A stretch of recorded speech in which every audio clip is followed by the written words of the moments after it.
열왕기상 5장 1절부터 봉독합니다. 솔로몬이 기름 부음을 받고 그 아버지를 이어 왕이 되었다 함을 두로 왕 히람이 듣고 그의 신하들을 솔로몬에게 보내었으니 이는 히람이 평생에 다윗을 사랑하였습니다. 이에 솔로몬이 히람에게 사람을 보내어 이르되 당신도 알거니와 내 아버지 다윗이 사방의 전쟁으로 말미암아 그의 하나님 여호와의 이름을 위하여 성전을 건축하지 못하고 여호와께서 그의 원수들을 그 발바닥 밑에 두시기를 기다렸나이다. 이제 내 하나님 여호와께서 내게 사방에 태평을 주사 원수도 없고 재앙도 없도다. 여호와께서 내 아버지 다윗에게 하신 말씀에 내가 너를 이어 네 자리에 오르게 할 네 아들 그가 내 이름을 위하여 성전을 건축하리라 하신 대로 내가 내 하나님 여호와의 이름을 위하여 성전을 건축하려 하오니 당신은 명령을 내려 나를 위하여 레바논에서 백향목을 베어내게 하소서. 내 종과 당신의 종이 함께할 것이요 또 내가 당신의 모든 말씀대로 당신의 종의 삭슬 당신에게 드리리이다. 당신도 알거니와 우리 중에는 시돈 사람처럼 벌목을 잘하는 자가 없나이다. 아멘. 금년 추석 명절이 정말로 아까도 말씀드렸지만은 너무 한가했던 것 같아요. 그래서 아예 한가해라 한가한가라는 글을 올렸어요. 저는 전쟁을 치렀습니다. 제가 모여가지고 식사를 할 때도 우리 가족이 다 모이면 한 10명이잖아요. 근데 반씩. 그러니까 아들 중에 대표, 딸 중에 대표, 손자 중에 대표 이렇게 모였더라고요. 가면 갈수록 더 좀 한가해질 것 같아요. 제 같은 경우에서 좀 분주했으면 하는 그런 생각도 없지 않아 있더라고요. 물론 이제 아내한테는 좀 미안한 마음이지만 또 허 집사님도 방금 말씀하셨듯이 좀 미안한 마음이 들긴 합니다. 우리 이 샬롬 가족도 총 10명이에요. 우리 가족이 10명이듯이 똑같아요. 근데 오늘도 보면 대표 한 사람씩 이렇게 모였어요. 아내가 아까 기도할 때 미약하지만 이런 표현을 쓰더라고요. 근데 사실 우리 샬롬교회 미약한 교회가 아닙니다. 저는 정말로 멋있게 자라난다. 말씀을 통해서 성장하는 교회 우리 샬롬교회가 아닌가 그런 생각을 합니다. 그래서 우리는 긍지를 가져야죠. 하나님께서 이제 솔로몬을 이제 왕 위에 즉위시키시고 그리고 이제 솔로몬을 통해서 이제 성전을 이제 건축해 나가시려 할 때, 그때 우선 대적을 다 하나님께서 이제 다 물리쳐 주시죠. 종족이 다 사라집니다. 그때까지 하나님께서 기다리신 거예요. 사실 다윗은 이제 성전을 짓기를 원했지만 하나님께서 너는 안 된다. 그 이유는 그 당시는 이제 그 이방 대적들과 이제 전쟁이 있었기 때문에 피를 흘리고 또 너무나 또 시끄럽잖아요. 성전을 지을 때는 항상 평안한 상태에서 나라가 평화로울 때 이제 성전을 지어야 되기 때문에 하나님께서 대적을 당신의 발 아래 다 짓밟을 때까지 하나님께서 기다리셨던 거죠. 근데 때가 됐습니다. 솔로몬이 이제 성전을 지어야 되는데 우리 지난 시간에 공부한 내용 중에 솔로몬이 이방 여인을 취했다 그랬잖아요. 그렇죠? 이방 여인. 하나님이 가장 싫어하시는 것이 우상 숭배입니다. 근데 이방 여인들이 자기들이 섬기던 그 우상을 그대로 가지고 와서 이제 왕궁에서 이제 우상을 섬기는 거예요. 사실 우리 민족을 단일 민족이라 저는 그런 소리를 들어가면서 잘했고 얼마 전까지도 우리는 사실 어떻게 보면 단일 민족이었죠. 근데 갑자기 어느 때부터인가 이제 다문화 사회로 이제 바뀌어가고 있습니다. 여기서도 우리가 이제 복음적으로 생각할 때 사실 좀 의미 있는 그런 생각들을 하게 되는데 긍정적인 시각도 있고 또 한편으로는 매우 염려스러운 부정적인 면도 없지 않아 있습니다. 예. 긍정적이라는 것은 이제 그들이 와서 정말로 우상 다 버리고 예수를 믿고 정말로 하나님의 자녀로서 이제 살면서 자기들의 모국을 찾아가서 자기 민족에게 복음을 전하면은 사실 우리가 파송하는 그 우리나라 사람 선교사들이 가서 전하는 것보다 훨씬 효과가 있을 겁니다. 그렇죠? 같은 분하고 또 언어도 같고 소통이 잘 되잖아요. 그런 긍정적인 면이 있는데 혹시라도 저들이 이제 예수를 안 믿고 이제 자기들이 섬기던 그 우상을 갖다가 또 이렇게 우리에게 또 이렇게 전해주면 그때는 참 위험한 때가 돌아올 수밖에 없다는 얘기죠. 그래서 솔로몬도 마찬가지인 것 같아요. 이방 여인들이 그렇게 많은 여인들이 왔기 때문에 그는 지난번에도 제가 이제 말씀드렸지만 성전 안에다 그 우상을 갖다 이렇게 하나하나 진열시켜 놨어요. 성전이 우상의 진열장이 되어버린 거죠. 그럼 하나님을 잊어버리게 됩니다. 그래서 이제 이방 여인을 너희들 그들과 혼인하지 말라. 그렇게 분명히 명령했음에도 불구하고 왕이 지금 이방 여인을 먼저 데려다가 아내로 삼은 거예요. 그런 실수가 있었고 또 하나의 실수는 뭐였었죠? 그 다음에 실수가 뭐죠? 산당제사. 그렇죠. 산당제사. 예. 산당제사를 지내면서 일천번제를 드렸다 그러잖아요. 근데 그 사람들이 일천번제가 굉장히 이제 좋게 생각합니다. 그래서 하나님께서 솔로몬의 일천번제를 이제 받으시고 솔로몬이 원하는 걸 들어주셨다. 이 하나님도 사실 어떻게 보면 굉장히 좀 답답하셨을 것 같아요. 내가 1000번씩이나 이렇게 번제를 드리는데 그 이유가 뭐냐 묻잖아요. 그렇죠? 그거는 어떻게 보면은 그 1000번제의 어떤 무효성이라 해야 되나요? 그때 이제 하나님께서 이제 네가 원하는 것을 말하면 내가 들어주겠다. 그래서 이제 솔로몬이 이제 그 백성들을 다스릴 수 있는 이제 지혜를 요구합니다. 근데 하나님은 이제 참 훌륭하다 하면서 내가 그 권력이나 명예나 또는 수를 구하지 않고 지혜를 구했기 때문에 내가 그 위에다가 내가 영화롭도록 그리고 내게 부귀영화를 주고 그다음에 장수의 복도 주겠다 이렇게 말씀하시죠. 이때 받은 이 지혜가 전에도 제가 말씀드렸지만 이제 성전을 건축할 때 하나님의 지혜로 솔로몬은 성전을 건축합니다. 그래서 우리 잘 알고 있는 그 고린도전서 1장 24절을 보면은 하나님의 지혜로 오신 예수 그리스도라는 말씀이 있습니다. 예수님께서 오실 때 하나님의 지혜로 오셨다는 얘기죠. 이 말씀은 무슨 말씀이냐면 솔로몬에게 하나님께서 주신 이 지혜는 장차 오실 그리스도에게 하나님께서 그리스도와 함께 하시는 하나님의 지혜에 대한 모형이고 그림자라는 얘기죠. 단순히 우리는 솔로몬의 지혜다 그렇게만 생각할 것이 아니라 지혜의 왕으로 오실 그리스도에 대한 모형이라는 얘기입니다. 그래서 이 지혜로 이제 예루살렘 성전을 이제 지어 나가는 거죠. 근데 지금은 우리 신약 시대는 이제 예수 그리스도를 통해서 그렇죠? 예수 그리스도를 통해서 그 몸된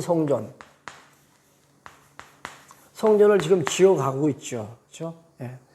예수님을 이제 우리가 이제 머리다 그러고 그 몸된 그 지체를 가리켜서 우리가 이제 성전이라고 이렇게 말하잖아요.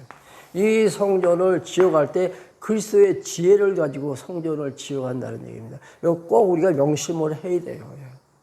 우리가 교회에서 이제 많이 활동하고 봉사도 열심히 하고 뭐 주일날 같은 경우에는 저도 그랬습니다. 새벽 기도부터 시작해가지고 저녁 늦게 그 저녁 예배 끝나고도 또 한참 있다가 또 집에 오잖아요. 그때까지 교회에서 하루 종일 사는 거예요. 그게 정말로 하나님을 경외하고 정말로 하나님께 대한 봉사다 그렇게 생각했는데 물론 그럴 수도 있겠죠. 하나님께서 주신 이 지혜 가지고 내가 했다면 근데 자기의 욕심을 충족시키기 위해서 그랬다면 이것은 성전을 짓는 그 지혜가 아니라는 얘기입니다. 그 잠언서 이제 보면은 이제 하나님을 경외하는 것이 뭐라고요? 지혜의 근본이다. 그 지혜 가지고 하나님을 경외하는 것이, 예. 그게 이제 지혜의 근본이다. 이렇게 말씀하십니다. 그 이 경외라는 것, 다시 한번 또 말씀드립니다. 제가 높아심에서 자주 말씀드리는데, 하나님 경외라는 것은 범사의 그를 인정하는 거예요. 그리고 그가 나를 인도하시는 대로 감사하면서 살아가는 거죠. 그때 우리가 찬송을 부르게 되는데 이게 하나님 경외하는 아름다운 삶이에요. 그 하나님 경외할 때 범사의 그를 인정하고 감사함으로 그를 따라가고 또 기뻐 찬송 부를 때 하나님의 성전이 어떻게 돼요? 지어진다는 얘기죠. 이게 오늘 사실 말씀의 결론이에요. 이 결론을 우리가 도출하기 위해서 이제 오늘 이제 5장부터 쭉 공부를 하는데 사실 여기서 맞춰도 사실 상관없습니다. 그래서 맞춰. 이제 우리 아내가 가끔씩 그냥 간단히 이제 이 역사서 이제 지나가다 하는데 어떤 때는 그런 유혹도 사실 저도 받습니다. 예. 근데 우리가 짚어갈 맥은 우리가 짚어야 되겠죠. 예.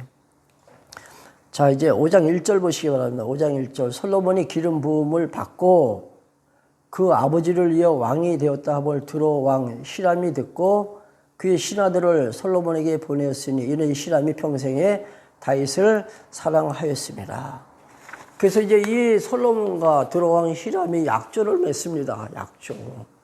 솔로몬은 이제 성전을 짓기 위해서 이 레바논 산지의 백향목,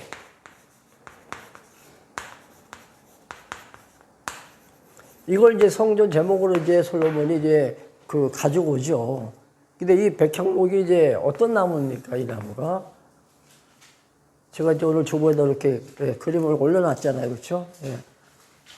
이 나무가 수령이 제가 인터넷에서 찾아보니까 몇백 년부터 몇천 년까지 간대요. 수령이. 예. 그리고 이게 아주 그 추운 그 산지에서 자라기 때문에 아마 조금씩 아마 자랄 것 같아요. 그래서 그 나이테를 구분할 수 없을 정도로 아주 그렇게 견고한 나무가 백향목이라고 합니다. 예. 그러니까 내구성이 굉장히 강하다는 얘기죠. 그러니까 그 성전을 짓는 그 제목으로서는 가장 극상품이 이 백향목이에요. 백향목. 그 백향목으로 건축을 하면 그 안에 들어갔을 때 그 향기가 은은히 뿜어내는 그 향기가 굉장히 아주 좋다 그러죠. 이게 이제 그 백향목에서 이제 기름이 이렇게 흐를 때 이렇게 나오는 향기래요. 근데 그 기름이 또 어떤 역할을 하냐면은 벌레가 살지 못하도록, 기생하지 못하도록 기름이 이제 벌레가 사는 것을 막아준대요. 우리 한옥돌 이렇게 보면은 이제 군데군데 오래되는 거 한옥집 보면은 그 벌레가 이렇게 파먹은 그 구멍 같은 게 있잖아요. 근데 백향목으로 지은 성전은 그게 전혀 없다는 얘기죠. 예. 그 얼마나 좋은 나무냐 하면은 또 이제 그 불을 피우면은 연기가 안 나고 재도 안 생길 정도로. 근데 참 안타까운 게 그 당시에는 백향목이 그룹을 줘가지고 레바논 산지 엄청 많았대요. 근데 아마 벌목을 해서 그런지 아니면은 기후가 변해서 그런지 모르겠지만 지금은 아주 희귀 종목이 됐대요. 희귀목이. 그러니까 기념목으로 이렇게 우리가 바라볼 뿐. 그렇게 백향목이 지금은 없다 그러더라고요. 근데 이 백향목이 주는 그 상징은 영화입니다. 영화. 그러니까 백향목으로 이제 성전을 지었다는 것은 이제 하나님의 영광을 이제 드러내는 것이죠. 하나님의 영광. 한번 4절 보세요. 4절. 이제 내 하나님 여호와께서 내게 사방에 태평을 주심에 원수도 없고 재앙도 없도다. 예. 여기 나오죠. 예. 성전은 어느 때죠? 평화를 주시고 원수도 없고 재앙이 없을 때. 나라가 정말로 평안할 때. 그때 성전을 짓는 거예요. 그때까지 하나님께서 기다리신 거죠. 예.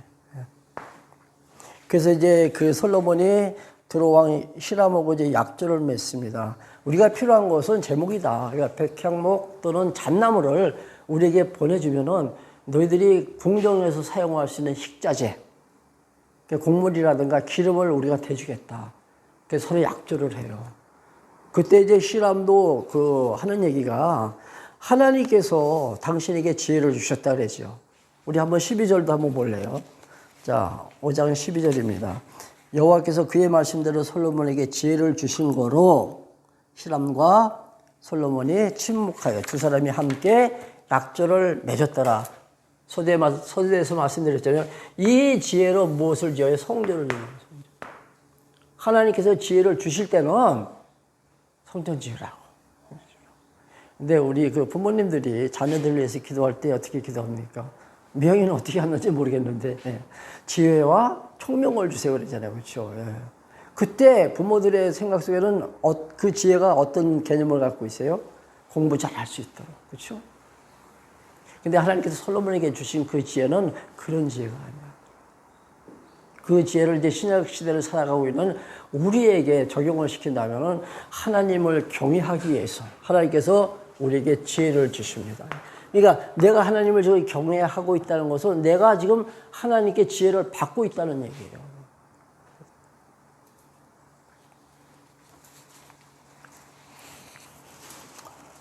여기서 보면 이제 성전 건축의 도구로 이제 백향목을 이제 사용하죠. 그리고 누구의 도움을 받아요? 이방 왕 드로 왕 히람의 도움을 받죠. 그러니까 이방인들이 함께 동참한다는 얘기예요.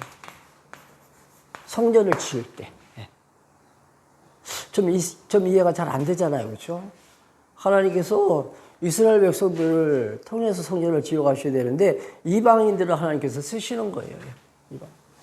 예수님 오시기 이전에 우리가 유대인들의 시대라고 했잖아요. 유대인들의 시대. 그렇죠? 그러나 오신 그 위에는 지금 이방인 시대잖아요. 그렇죠? 이방인을 통해서 하나님의 몸된 교를 하나님께서 지금 지어가고 계시다.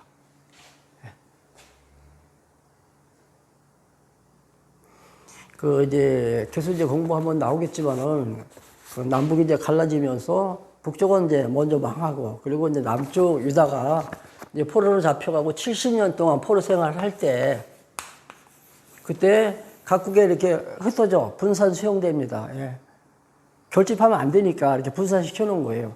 그러면 각처에 그 흩어져 살고 있는 그 이스라엘 백성들이, 유대 백성들이 이방인들에게 복음을 전할 거 아니에요. 그래서 그런지는 모르지만은 이스라엘 백성들이 다시 고토로 귀환할 때, 예루살렘으로 다시 들어올 때 이방인들이 따라와요. 이방인들이 섞여가지고요. 이것도 이방인들을 통해서 이제 하나님께서 교회를 세워 나가실 것에 대한 하나의 모형이다. 자, 우리 18절 한번 보실래요? 18절. 솔로몬의 건축자와 히람의 건축자와 그발 사람